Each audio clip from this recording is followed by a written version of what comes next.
ಭಾರತದ ಪಾಲಿನ ದೀರ್ಘಕಾಲದ ಸ್ನೇಹ ರಾಷ್ಟ್ರವಾಗಿರುವಂತಹ ರಷ್ಯಾದ ಅಧ್ಯಕ್ಷ ವ್ಲಾಡಿಮಿರ್ ಪುಟಿನ್ ಭಾರತಕ್ಕೆ ಬಂದಿದ್ದಾರೆ. 4 ವರ್ಷದ ನಂತರ ಮೊದಲ ಬಾರಿಗೆ ಪುಟಿನ್ ಭಾರತಕ್ಕೆ ಆಗಮಿಸಿದ್ದಾರೆ.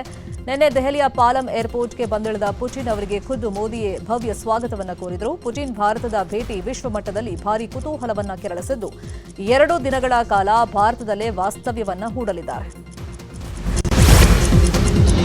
ಪುಟಿನ್ ಭಾರತ ಭೇಟಿ ಕುರಿತು ಪ್ರಧಾನಿ ಮೋದಿ ಸಂತಸವನ್ನ ವ್ಯಕ್ತಪಡಿಸಿದ್ದಾರೆ. ಸಾಮಾಜಿಕ ಜಾಲತಾಣ ಎಕ್ಸ್ನಲ್ಲಿ ಪೋಸ್ಟ್ ಮಾಡಿರುವಂತಹ ಅವರು, ನನ್ನ ಸ್ನೇಹಿತ ರಷ್ಯಾ ಅಧ್ಯಕ್ಷ ಪುಟಿನ್ರನ್ನ ಭಾರತಕ್ಕೆ ಸ್ವಾಗತಿಸಲು ಸಂತೋಷವಾಗ್ತಾ ಇದೆ. ಇವತ್ತು ನಮ್ಮ ಮಾತುಕತೆಗಳನ್ನ ಎದುರು ನೋಡ್ತಾ ಇದ್ದೀವಿ. ಭಾರತ ರಷ್ಯಾ ಸ್ನೇಹವು ಶಾಶ್ವತವಾದದ್ದು ಅಂತ ಮೋದಿ ಪೋಸ್ಟ್ ಅನ್ನ ಮಾಡಿದ್ದಾರೆ.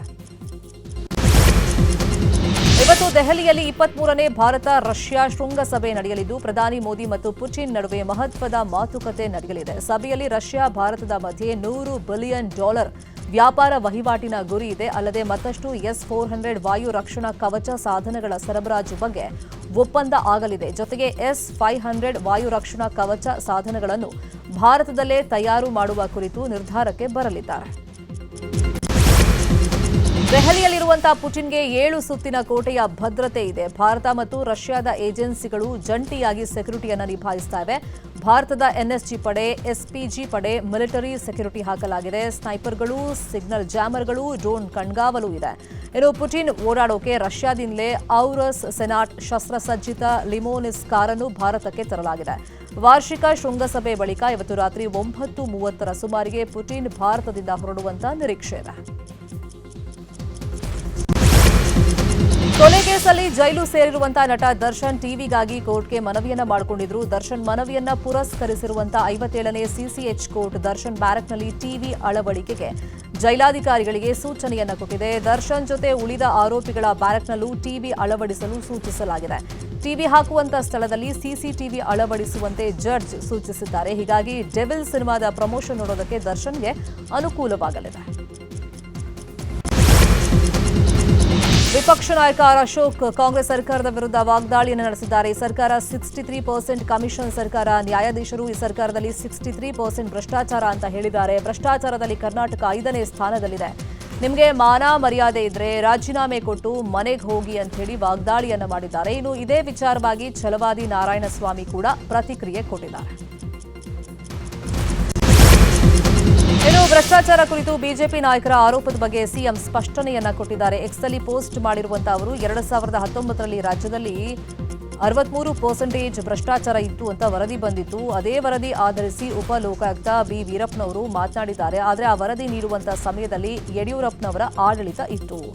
ಉಪ ಲೋಕಾಯುಕ್ತರ ಮಾತನ್ನ ಅರ್ಥೈಸಿಕೊಳ್ಳದೆ ಅಶೋಕ್ ಅವರು ತಮ್ಮ ಕಾಲ ಮೇಲೆ ತಾವೇ ಚಪ್ಪಡಿಯನ್ನ ಎಳ್ಕೊಂಡಿದ್ದಾರೆ ಅಂತ ಬರ್ಕೊಂಡಿದ್ದಾರೆ. ಡಿಸಿಎಂ ಡಿಕೆ ಶಿವಕುಮಾರ್ ಹಾಗೂ ಸಿಎಂ ಕಟ್ಟಿರೋ ದುಬಾರಿ ಬೆಲೆಯ ವಾಚ್ಗಳ ವಿಚಾರ ರಾಜಕೀಯಕ್ಕೆ ತಿರುಗಿದೆ. ಡಿಕೆಶಿ ಅವರ ಅಫಿಡವಿಟ್ನಲ್ಲಿ ಕಾರ್ಟಿಯರ್ ವಾಚ್ ಬಗ್ಗೆ ಉಲ್ಲೇಖ ಇಲ್ಲ. ಡಿಕೆ ಶಿವಕುಮಾರ್ ರಾಜ್ಯದ ಜನರಿಗೆ ಸುಳ್ಳು ಹೇಳಿದ್ದಾರೆ ಅಂತ ಛಲವಾದಿ ನಾರಾಯಣಸ್ವಾಮಿ ಆರೋಪವನ್ನ ಮಾಡಿದ್ದಾರೆ. ಇದಕ್ಕೆ ಉತ್ತರ ಕೊಟ್ಟಿರುವಂತಹ ಡಿಸಿಎಂ ಡಿಕೆಶಿ, ನಾನು ವಾಚ್ ಖರೀದಿ ಮಾಡಿದ್ದನ್ನ ಅಫಿಡವಿಟ್ನಲ್ಲಿ ತೋರಿಸಿದ್ದೀನಿ ಅಂತ ಹೇಳಿದ್ರು. ಇನ್ನು ಸಿಎಂ ಸಿದ್ದರಾಮಯ್ಯ ಕೂಡ ಪ್ರತಿಕ್ರಿಯೆ ಕೊಟ್ಟಿದ್ದು, ವಾಚ್ ಲೆಕ್ಕ ಕೇಳಿದ್ಯಾರು ಅಂತ ಪ್ರಶ್ನೆ ಮಾಡಿದ್ದಾರೆ. ಬೆಂಗಳೂರಿನ ಸೋಲದೇವನಹಳ್ಳಿ ವ್ಯಾಪ್ತಿಗೆ ಬರುವಂತಹ ಪ್ರದೇಶಗಳಲ್ಲಿ 2 ದಿನ ವಿದ್ಯುತ್ ವ್ಯತ್ಯಯವಾಗಲಿದೆ. ಸೋಲದೇವನಹಳ್ಳಿ ಬಳಿ ವಿದ್ಯುತ್ ಲೈನ್ ಕ್ಲಿಯರ್ ಮಾಡಲಾಗ್ತಾ ಇದೆ. ಹೀಗಾಗಿ ಇದೇ ಶನಿವಾರ ಹಾಗೂ ಭಾನುವಾರದಂದು ಬೆಳಗ್ಗೆ 10 ಗಂಟೆಯಿಂದ ಸಂಜೆ 6 ಗಂಟೆವರೆಗೆ ವಿದ್ಯುತ್ ಸರಬರಾಜಿಗೆ ಅಡ್ಡಿ ಆಗಲಿದೆ ಅಂತ ಬೆಸ್ಕಾಂ ಮಾಹಿತಿಯನ್ನು ಕೊಟ್ಟಿದೆ. ಕಳೆದ ಕೆಲವು ದಿನಗಳಿಂದ ಇಂಡಿಗೋ ವಿಮಾನ ಹಾರಾಟದಲ್ಲಿ ವ್ಯತ್ಯಯವಾಗಿದೆ. ವಿಮಾನ ವ್ಯವಸ್ಥೆ ಇಲ್ಲದ ಕಾರಣ ಚಂಡೀಗಢದ ವಿಮಾನ ನಿಲ್ದಾಣದಲ್ಲಿ 20 ಕನ್ನಡಿಗರು ಪರದಾಡಿದ್ದಾರೆ. ಪ್ರವಾಸ, ಬಿಸಿನೆಸ್ ಸೇರಿದಂತೆ ಹಲವು ಕೆಲಸಗಳ ನಿಮಿತ್ತ ತೆರಳಿದ ಕನ್ನಡಿಗರು ವಿಮಾನ ಇಲ್ಲದೆ ಸಮಸ್ಯೆಯನ್ನು ಎದುರಿಸ್ತಾ ಇದ್ದಾರೆ. ವಿಮಾನ ನಿಲ್ದಾಣದಲ್ಲಿ ಸರಿಯಾದ ಊಟದ ವ್ಯವಸ್ಥೆನೂ ಇಲ್ಲ ಅಂತ ಪ್ರಯಾಣಿಕರು ಆಕ್ರೋಶವನ್ನು ವ್ಯಕ್ತಪಡಿಸಿದ್ದಾರೆ. ಬೆಂಗಳೂರಿನ ಜೆಪಿ ನಗರದಲ್ಲಿ ಕತ್ತು ಕೊಯ್ದ ರೀತಿಯಲ್ಲಿ ವ್ಯಕ್ತಿಯೊಬ್ಬನ ಶವ ಪತ್ತೆಯಾಗಿತ್ತು. ನವೆಂಬರ್ 29ನೇ ತಾರೀಕು ಘಟನೆ ನಡೆದಿತ್ತು. ಆದರೆ ಇದು ಕೊಲೆ ಅಲ್ಲ, ಆತ್ಮಹತ್ಯೆ ಅನ್ನೋದು ಪೊಲೀಸರ ತನಿಖೆಯಲ್ಲಿ ಬೆಳಕಿಗೆ ಬಂದಿದೆ. ಹಿಮಾಚಲ ಪ್ರದೇಶ ಮೂಲದ ತಿಲಕ್ ಮೃತ ವ್ಯಕ್ತಿ. ಗಂಟಲು ನೋವಿನಿಂದ ಬಳಲ್ತಾ ಇದ್ದಂತ ತಿಲಕ್ ಅನಾರೋಗ್ಯದ ಹಿನ್ನೆಲೆಯಲ್ಲಿ ಬೇಸತ್ತು ಸೂಸೈಡ್ ಅನ್ನ ಮಾಡಿಕೊಂಡಿದ್ದಾನೆ ಎನ್ನಲಾಗಿದೆ. ಪರಪ್ಪನ ಅಗ್ರಹಾರ ಜೈಲಲ್ಲಿರುವಂತಹ ಉಮೇಶ್ ರೆಡ್ಡಿ ತನ್ನನ್ನ ಬೇರೆ ಜೈಲ್ಗೆ ಶಿಫ್ಟ್ ಮಾಡುವಂತೆ ಪತ್ರವನ್ನ ಬರೆದಿದ್ದಾರೆ. ಇತ್ತೀಚೆಗಷ್ಟೇ ಉಮೇಶ್ ರೆಡ್ಡಿ ಕೈಯಲ್ಲಿ ಮೊಬೈಲ್ ಹಿಡಿದಿರುವಂತಹ ವಿಡಿಯೋ ವೈರಲ್ ಆಗಿತ್ತು. ಜೊತೆಗೆ ವಿಚಾರಣೆಯನ್ನು ಉಮೇಶ್ ರೆಡ್ಡಿ ಎದುರಿಸಿದ್ದ. ಇದೀಗ ಚಿತ್ರದುರ್ಗದಲ್ಲಿರುವಂತಹ ತನ್ನ ತಾಯಿಗೆ ಕ್ಯಾನ್ಸರ್ ಇದೆ, ಬಳ್ಳಾರಿ ಅಥವಾ ಶಿವಮೊಗ್ಗ ಜೈಲಿಗೆ ನನ್ನನ್ನು ಶಿಫ್ಟ್ ಮಾಡಿ ಅಂತ ಉಮೇಶ್ ರೆಡ್ಡಿ ಜೈಲಿನ ಸೂಪರಿಂಟೆಂಡೆಂಟ್ಗೆ ಪತ್ರವನ್ನ ಬರೆದಿದ್ದಾನಂತೆ. ತಮ್ಮ ಗ್ರಾಮವನ್ನು ಪಟ್ಟಣ ಪಂಚಾಯಿತಿಯನ್ನಾಗಿ ಮೇಲ್ದರ್ಜೆಗೆ ಏರಿಸಬೇಕು ಅಂತ ಒತ್ತಾಯಿಸಿ ವ್ಯಕ್ತಿಯೋರ್ವ ಬೆಳಗಾವಿಗೆ ಪಾದಯಾತ್ರೆಯನ್ನ ಕೈಗೊಂಡಿದ್ದಾರೆ. ಶ್ರೀನಿವಾಸಪುರ ಕ್ಷೇತ್ರದ ಗೌನಿಪಲ್ಲಿ ಗ್ರಾಮದ ಅಮ್ಜದ್ ಖಾನ್ ಪಾದಯಾತ್ರೆಯನ್ನ ಕೈಗೊಂಡಿದ್ದು ಹುಬ್ಬಳ್ಳಿ ತಲುಪಿದ್ದಾರೆ. ಗೌನಿಪಲ್ಲಿಯಲ್ಲಿ ಪಟ್ಟಣ ಪಂಚಾಯತ್ ಮಾಡಬೇಕು ಅಂತ ಒತ್ತಾಯಿಸಿ ಗೌನಿಪಲ್ಲಿಯಿಂದ ಬೆಳಗಾವಿಗೆ ಪಾದಯಾತ್ರೆಯನ್ನ ಕೈಗೊಂಡಿದ್ದಾರೆ.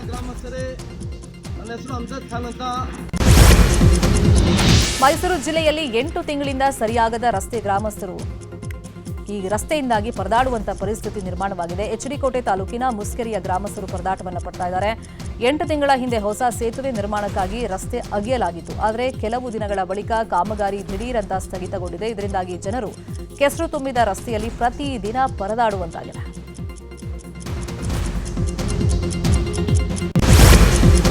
ನನಗೆ ಕೆಎಂಎಫ್ ಅಧ್ಯಕ್ಷ ಸ್ಥಾನ ನೀಡುವುದಾಗಿ ಸಿಎಂ ಹಾಗೂ ಡಿಸಿಎಂ ಭರವಸೆ ಕೊಟ್ಟಿದ್ದಾರೆ ಅಂತ ಮಾಲೂರು ಶಾಸಕ ನಂಜೇಗೌಡ ಹೇಳಿದ್ದಾರೆ. ಮಾಲೂರಿನಲ್ಲಿ ಮಾತನಾಡಿರುವಂತಹ ಅವರು ಸಿಎಂ ಡಿಸಿಎಂ ಕೊಟ್ಟ ಮಾತಿನಂತೆ ನಡ್ಕೊಳ್ತಾರೆ ಅನ್ನೋ ವಿಶ್ವಾಸವಿದೆ. ಸಂಪುಟ ವಿಸ್ತರಣೆ ಆದರೆ ನಾನು ಸಚಿವ ಸ್ಥಾನದ ಆಕಾಂಕ್ಷಿ, ಕೆಎಂಎಫ್ ಅಧ್ಯಕ್ಷ ಸ್ಥಾನದ ಆಕಾಂಕ್ಷಿಯೂ ಇದ್ದೀನಿ, ಯಾವ ಹುದ್ದೆ ಕೊಟ್ಟರೂ ನಿಭಾಯಿಸ್ತೀನಿ ಅಂತ ನಂಜೇಗೌಡ ಹೇಳಿದ್ದಾರೆ. ಕೆಸಿಎ ಅಧ್ಯಕ್ಷ ಸ್ಥಾನಕ್ಕೆ ಚುನಾವಣೆ ಹಿನ್ನೆಲೆಯಲ್ಲಿ ನಿಗದಿಯಂತೆ ಡಿಸೆಂಬರ್ 7ನೇ ತಾರೀಕು ಚುನಾವಣೆ ನಡೆಸಲು ಹೈಕೋರ್ಟ್ ಆದೇಶಿಸಿದೆ. ಕೆಎನ್ ಶಾಂತಕುಮಾರ್ ನಾಮಪತ್ರ ಸಿಂಧುವಾಗಿದೆ ಅಂತ ಹೈಕೋರ್ಟ್ ಆದೇಶಿಸಿತ್ತು. ಹೈಕೋರ್ಟ್ ಆದೇಶವನ್ನ ಪ್ರಶ್ನಿಸಿ ಕಲ್ಪನಾ ವೆಂಕಟಾಚಾರ್ ಮೇಲ್ಮನವಿ ಸಲ್ಲಿಸಿದರು. ಈ ಅರ್ಜಿ ವಿಚಾರಣೆ ನಡೆಸಿದಂತ ಹೈಕೋರ್ಟ್ ಏಕಸದಸ್ಯ ಪೀಠದ ಆದೇಶವನ್ನು ಎತ್ತಿ ಹಿಡಿದಿದೆ.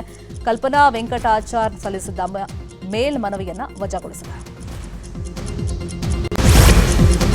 ಸರ್ಕಾರದ ವಿರುದ್ಧ ನಿರಂತರವಾಗಿ ಮೆಕ್ಕೆಜೋಳ ಬೆಳೆಗಾರರು ಹೋರಾಟವನ್ನ ಮಾಡ್ತಾ ಇದ್ರು. ಸದ್ಯ ಹೋರಾಟಕ್ಕೆ ಮಣಿದ ಸರ್ಕಾರ ಎಂಎಸ್ಪಿ ದರದಲ್ಲಿ ಮೆಕ್ಕೆಜೋಳ ಖರೀದಿಗೆ ಆದೇಶವನ್ನು ಕೊಟ್ಟಿದೆ. ಎಲ್ಲಾ ಕುಕ್ಕುಟ ಆಹಾರ ಉತ್ಪಾದಕರು ನೇರವಾಗಿ ರೈತರಿಂದ ಖರೀದಿಸಲು ಅನುಮತಿಯನ್ನು ನೀಡಿ ಆದೇಶವನ್ನು ನೀಡಲಾಗಿದೆ. ಪಶು ಸಂಗೋಪನಾ ಇಲಾಖೆ ಅಧೀನ ಕಾರ್ಯದರ್ಶಿಯಿಂದ ಆದೇಶವನ್ನು ನೀಡಿದ್ದು ಕ್ವಿಂಟಲ್ಗೆ 2,400 ರೂಪಾಯಿ ದರವನ್ನು ಸರ್ಕಾರ ನಿಗದಿ ಮಾಡಿದೆ.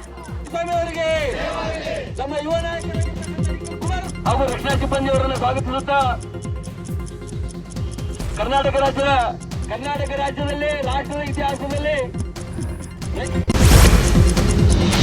ಬೆಳೆಗಳಿಗೆ ಸೂಕ್ತ ಬೆಲೆಗೆ ಆಗ್ರಹಿಸಿ ವಿಜಯಪುರದಲ್ಲಿ ರೈತರ ಪರ ಬಿಜೆಪಿ ಬೃಹತ್ ಪ್ರತಿಭಟನಾ ಟ್ರ್ಯಾಕ್ಟರ್ ರ್ಯಾಲಿಯನ್ನು ಮಾಡಿದೆ. ರಾಜ್ಯ ರೈತ ಮೋರ್ಚಾದ ಅಧ್ಯಕ್ಷ ಎಎಸ್ ಪಾಟೀಲ್ ನಡಹಳ್ಳಿ ಸರ್ಕಾರದ ವಿರುದ್ಧ ವಾಗ್ದಾಳಿಯನ್ನು ನಡೆಸಿ ಆಕ್ರೋಶವನ್ನು ಹೊರಹಾಕಿದ್ದಾರೆ. ರೈತರ ಬೆಳೆಗಳಿಗೆ ಸೂಕ್ತ ಬೆಲೆ ನೀಡಬೇಕು, ಮೆಕ್ಕೆಜೋಳ ಖರೀದಿ ಕೇಂದ್ರ ತೆರೀಬೇಕು ಅಂತ ಹೇಳಿ ಒತ್ತಾಯವನ್ನು ಮಾಡಿದ್ದಾರೆ. ಇನ್ನು ಮಾಜಿ ಸಚಿವ ಎಸ್ಕೆ ಬೆಳ್ಳುಬ್ಬಿ ಸಿಎಂ ಸಿದ್ದರಾಮಯ್ಯ ಹಾಗೂ ಡಿಸಿಎಂ ಡಿಕೆಶಿ ವಿರುದ್ಧ ವಾಗ್ದಾಳಿಯನ್ನು ನಡೆಸಿದ್ದಾರೆ. ಸಿಎಂ ಗಾದಿಗೆ ಸಿದ್ದರಾಮಯ್ಯ ಡಿಕೆಶಿ ಫೈಟ್ ಮಾಡಿದ್ರು, ಇಬ್ರು ಕೋಳಿ ತಿಂದು ತೇಗಿದ್ರು, ಆದರೆ ರೈತರ ಸಮಸ್ಯೆಗಳ ಬಗ್ಗೆ ಕಣ್ಣೆತ್ತಿಯೂ ನೋಡ್ತಾ ಇಲ್ಲ ಅಂತ ಹೇಳಿ ಕಿಡಿಕಾರಿದ್ದಾರೆ. ಶೀಲಾ ಶಂಕಿಸಿ ಪತ್ನಿಯನ್ನ ಕೊಲೆ ಮಾಡಿದ ಪತಿಗೆ ಚಿತ್ರದುರ್ಗ ಕೋರ್ಟ್ ಜೀವಾವಧಿ ಶಿಕ್ಷೆ ಜೊತೆಗೆ ದಂಡ ಹಾಕಿ ಆದೇಶವನ್ನು ಕೊಟ್ಟಿದೆ. ಜಿಲ್ಲೆಯ ಚಳ್ಳಕೆರೆ ತಾಲೂಕು ಸೋಮಗುದ್ದು ಗ್ರಾಮದಲ್ಲಿ 2022ರಲ್ಲಿ ಪತಿ ದ್ಯಾಮಣ್ಣ ಜಮೀನಿಗೆ ಕರ್ಕೊಂಡು ಹೋಗಿ ಮಚ್ಚಿನಿಂದ ಕೊಚ್ಚಿ ಪತ್ನಿಯನ್ನ ಬರ್ಬರವಾಗಿ ಕೊಲೆ ಮಾಡಿದ್ದ. ದಾಸೋಹ ರತ್ನ ದಾನೇಶ್ವರ ಸ್ವಾಮೀಜಿ ಆರೋಗ್ಯದಲ್ಲಿ ಏರುಪೇರಾಗಿದೆ. ಸ್ವಾಮೀಜಿ ಸ್ಥಿತಿ ಚಿಂತಾಜನಕ ಆಗಿದ್ದು ಬೆಳಗಾವಿಯ ಖಾಸಗಿ ಆಸ್ಪತ್ರೆಯಲ್ಲಿ ತೀವ್ರ ನಿಗಾ ಘಟಕದಲ್ಲಿ ಚಿಕಿತ್ಸೆ ಮುಂದುವರೆದಿದೆ. 75 ವರ್ಷದ ಬಂಡಿಗಣಿ ಮಠದ ಚಕ್ರವರ್ತಿ ದಾನೇಶ್ವರ ಶ್ರೀಗಳು ಬಸವಗೋಪಾಲ ನೀಲಮಾಣಿಕ ಸ್ವಾಮೀಜಿ ಲಿವರ್ ಸಮಸ್ಯೆಯಿಂದ ಬಳಲ್ತಾ ಇದ್ರು. ಹೀಗಾಗಿ ಆಸ್ಪತ್ರೆಗೆ ದಾಖಲು ಮಾಡಲಾಗಿದೆ. ಚಿಕ್ಕಬಳ್ಳಾಪುರದಲ್ಲಿ ರಥ ಎಳೆಯುವ ವೇಳೆ ಭಾರೀ ಅನಾಹುತ ತಪ್ಪಿದೆ. ಜಿಲ್ಲೆಯ ರಂಗಸ್ಥಳದ ರಂಗನಾಥ ಜಾತ್ರಾ ಮಹೋತ್ಸವದ ವೇಳೆ ಇದ್ದಕ್ಕಿದ್ದಂತೆ ರಥ ವಾಲಿದೆ. ಇದ್ದಕ್ಕಿದ್ದಂತೆ ಬೀಳುವಂತ ರಥ ಪವಾಡ ಸದೃಶವಂತೆ ನಿಂತು ಅಚ್ಚರಿಯನ್ನ ಮೂಡಿಸಿದೆ. ನಟ ಕಿಚ್ಚ ಸುದೀಪ್ ಅಕ್ಕನ ಮಗನ ಮದುವೆಯಲ್ಲಿ ಸಾಹುಕಾರ್ ಪಾಲ್ಗೊಂಡಿದ್ದಾರೆ. ಅರಮನೆ ಮೈದಾನದ ಚಾಮರಾಜ ವಜ್ರದಲ್ಲಿ ನಡೆದಂತ ಮೋಹನ್ ಸುರೇಶ್ ಮಗ ಶರಣ್ ಸುರೇಶ್ ಆರತಕ್ಷತೆಯಲ್ಲಿ ಸತೀಶ್ ಜಾರಕಿಹೊಳಿ ಪಾಲ್ಗೊಂಡಿದ್ದಾರೆ. ಮಾಜಿ ಶಾಸಕ ರಾಜುಗೌಡ, ಕಾಂಗ್ರೆಸ್ ಮುಖಂಡ ಮೊಹಮ್ಮದ್ ನಲ್ಪಾಡ್ ಸೇರಿದಂತೆ ಹಲವರು ಉಪಸ್ಥಿತರಿದ್ದರು.